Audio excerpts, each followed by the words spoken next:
ପିତା ମାତା ହେଲେ ଆମ ଗୁରୁଜନ, ତାଙ୍କୁ ଦେବା ଆମେ ସମ୍ମାନ।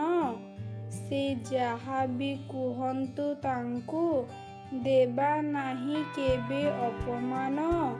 ଗୁରୁ ଶ୍ରେଷ୍ଠ ହେଲେ ଆମ ଶିକ୍ଷକ, ସବୁବେଳେ ରଖିଥିବା ତାଙ୍କରି ଟେକ। ତାଙ୍କ ଶିକ୍ଷାଦାନ ନୁହେଁ ଜୀବନ ଧନ୍ୟ, ସେ ତ ଜଗତରେ ସବୁଠୁ ମହାନ। ସବୁଠୁ ଉଚ୍ଚରେ ଗୁରୁଙ୍କ ସ୍ଥାନ, ଏକଥା ବୁଝିଥାଏ ଯିଏ ତାର ଜୀବନ ଧନ୍ୟ। ଗୁରୁଙ୍କୁ ନ ମଣିବ ନର, ଗୁରୁ ହିଁ ଅଟନ୍ତି ସାକ୍ଷାତ ଈଶ୍ୱର।